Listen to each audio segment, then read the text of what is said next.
lesisakhosala kulisize ngolwazi nokuchuma Mdeuka on Matakane, exclusively on Vukani FM. Mizuzu masiyenze ibe 21 ngoku ibethele insimbi yaka 10 o'clock. Ndichileke nathi sincokola noPhathiswa Futshane. She's a clinical nurse at Unjani Clinic. Namhlanje ke we are understanding the physical and emotional changes on pregnancy as well as libido. Khona ke nasimbambe pha in our Queenstown studios. Ma'am, good morning and thank you so much for joining us. Molweni Chuma, enkosi kakhulu, ndiyanibulisa nani baphulaphuli, enkosi kakhulu. Siyabulela kakhulu. Phathiswa, le topic sincokola ngayo namhlanje ndithathe based on a post I saw on Facebook of someone esithi ndinengxaki ndiye ndakhulelwa, I'm unemployed at this particular moment and umama wami akandithethisi. Njengoba umama wami engandithethisi nje yenza lonto ndingakwazi udibana neqabane lam. Ndinengxaki ke ngoku, ndinenkanuko endinazo. Ndingaske kuba khona imeko apha ibe ngaske ndabelane ngesondo. Ibe ngase ndizifake naye nomnwe apha kusisi ngaphansi. And you once said into yobana akufakwa mnwe pha phansi kunosisi. So ndiyafuna ke ngoku sizame ukuyi-understanda into yobana ithini into ye-pregnancy as well as ilibido. Enkosi Chusta, i-pregnancy, because of increased hormones, iyakwenza into bana uyifune kakhulu inkonzo yasekamereni. Pha ku-first trimester, ngenxa yoba uba ne-changes ezininzi ezisemzimbeni ongazi-understandiyo, mhlawumbe une-nausea, umzimba kuthi uyadinwa, mhlawumbe une-stress, noba ne-stress because mhlawumbe lo mntana ebengaplenwanga, uyayibona, uyavomita novomita sometimes, namabele akho ayaqina, ingakwenza laa nto into yobana uyineglekte into yenkonzo yasekamereni. Yeah, understand? Okay. But ke ngona pha kwi-second trimester apho zinyuka kakhona ne-levels ze-hormones, uyifuna kakhulu inkonzo yasekamereni. Then pha ku-third trimester, ngenxa yoba ke ngokunana ngulo mbhambham ingathi yinkonzo, ingathi yindlu yasemakhaya, udla ngothi umfundisi uGumbi athi ingathi yindlu yasemakhaya, kubonakala uround, yayibona laa ndlu yasemakhaya neenyawo zidumbile, isisu silapha, kunzima ukuya emazantsi, and also nee-positions ngoku anisayazi into yoba nizawulala kanjani. But at the same time uyakwazi ukuyigwema le yee-positions ukuthi nizame ukukhe ni-explore ezinye ii-positions ezizawunenza into yoba nibe comfortable nobabini wena nepartner yakho. So into engamandla eye iyenze into yobana ilibido yakho uyineglekte, not that ayikho, uyineglekte, boba bumkhulu zezaa ndawo zidumbileyo, zonke ezaa changes eziyana. Otherwise xa ukhulelwe, kodwa Chusta, masingayilibali into ethi bakhona abantu abangayifuni nobona ukubanjwa xa bekhulelwe. Dependa ngokomntu, not everybody ufuna ukubanjwa, kodwa i-most yabafazi abakhulelweyo hayi ukubanjwa yiyona nto abayifunayo, akhulu ke ngoku.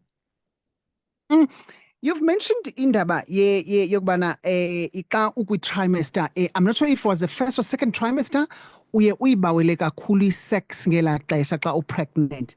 And you also mentioned indaba ye-stress, ubana ne-stress naso siya affect. I want you to elaborate more on that.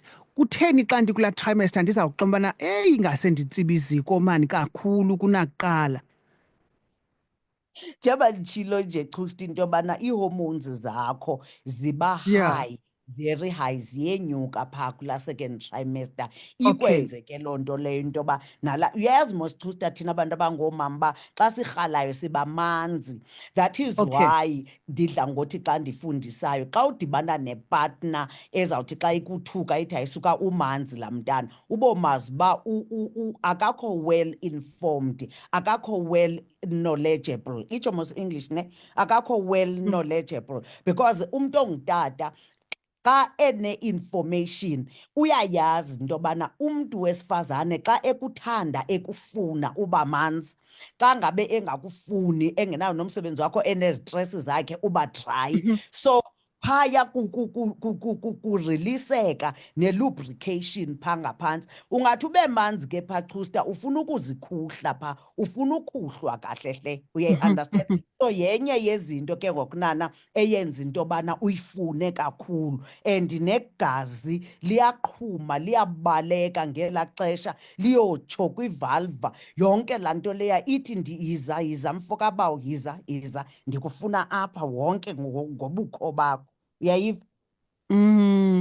Yima ke sikhule kusithiwa if ever wabelana ngesondo neqabane lakho ukhulelwe, siza iyam-affect umntana laa nto because incindi le kabhuti iya straight emntaneni. How true is that? Yikho kwaleyo, ayikho kwaleyo wena chusta.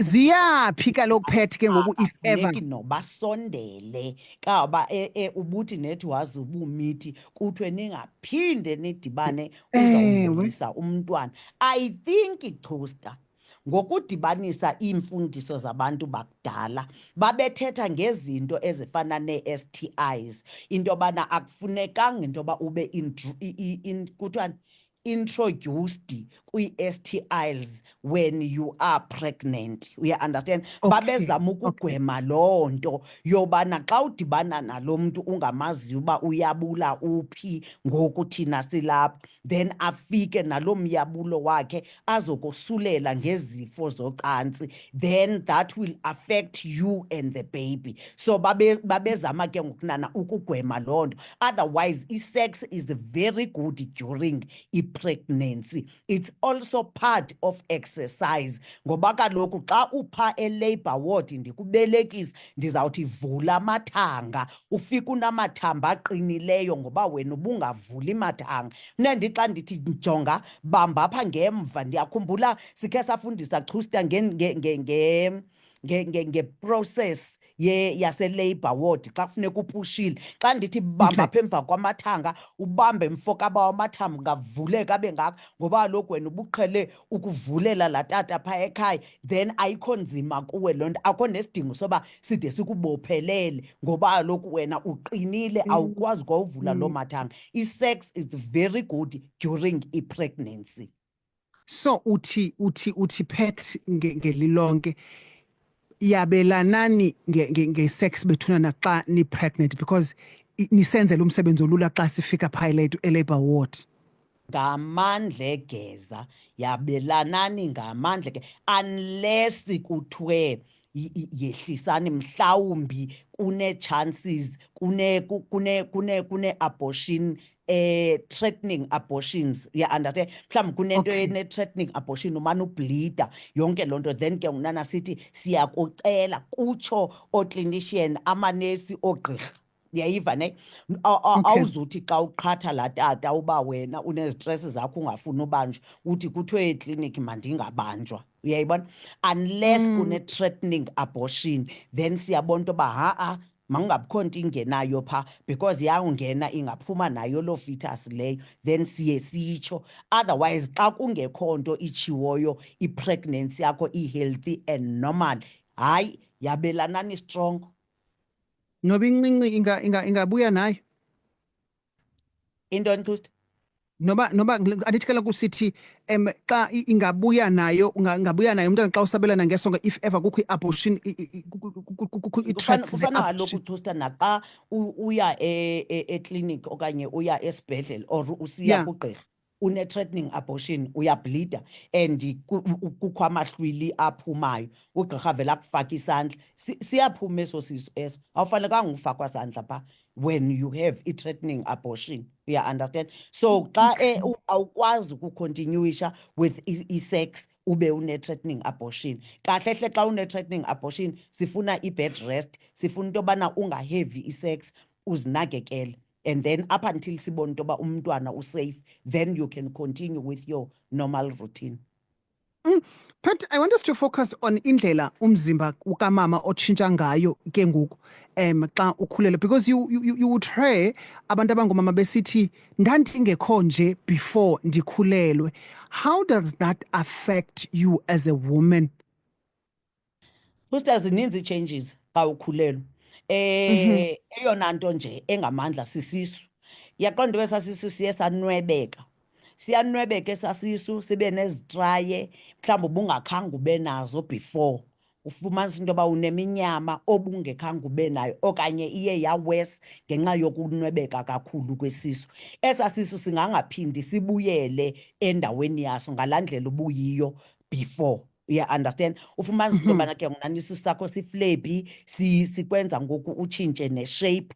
And then kukho enye futhi i-change eyenzekayo emzimbeni wakho complication ye-pregnancy, i-chlorasma. Kukho abantu abamama ufike enezaa ndawo zimnyama chusta, apha ebunzi, ezidleleni emnyama.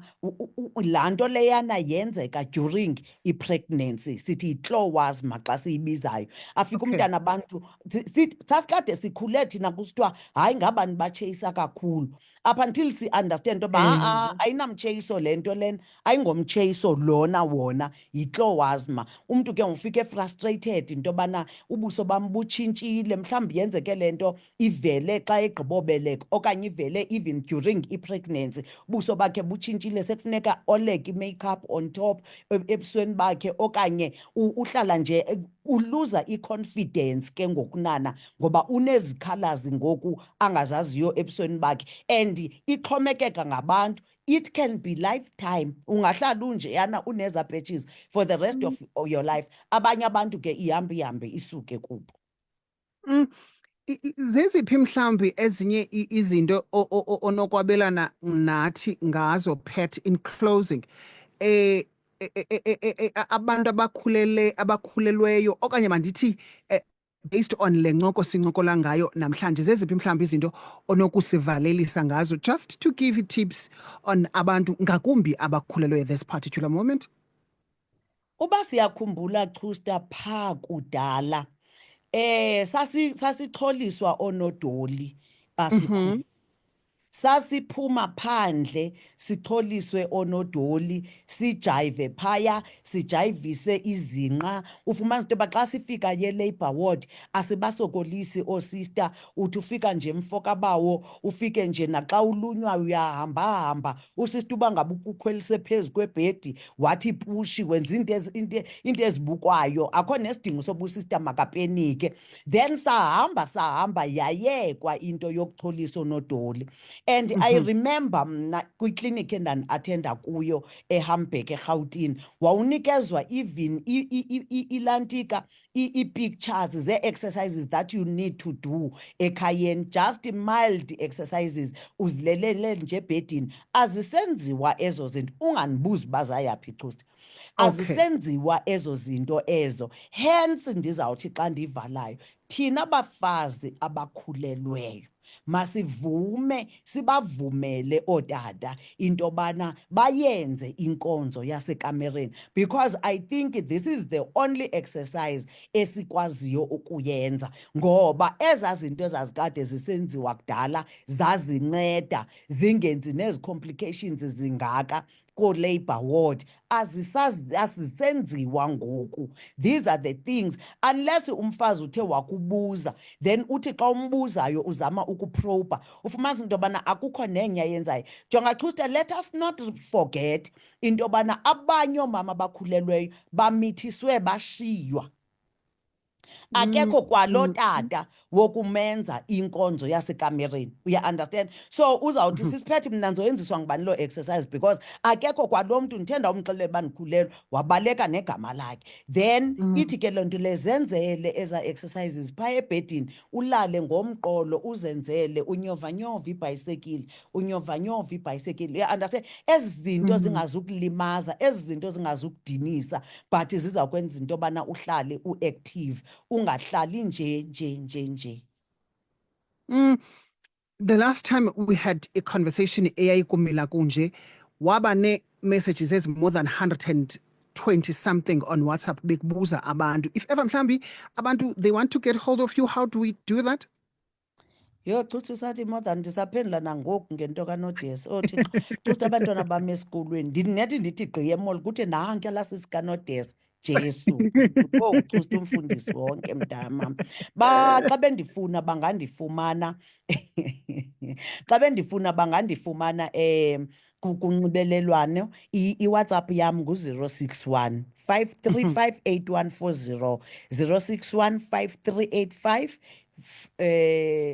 538140 and then inamba yomnxeba apho bafowunela khona ngu-064 841 8297 064 841 8297 ndiyafumaneka eMlungisi apha eKomani iklinikhi ikhona phaya thusta siyekile uya ezibeleni siya eWhittley C kwesa strato eBoka Street kwesa strato siya eklinikhi eWhittley C kulapho sifumaneka khona so whatever that you need to ask ndicela uxolo because ndithatha ixesha ukuphendula ngenxa yobubhizi but abantu abandibhaleleyo bayayazi into yobana bonke ndiyabaphendula umuntu endiye ndingamphendula ichusta honestly speaking ngumuntu ovela athi hayi hayi ndiyabazi ke funa umntu ozovele atsho molo sisiphethe ndinengxaki eso naso naso then ndiza kuphendula guys ndiyabulela abantu abahlale abanye ababuza imibuzo they only encourage me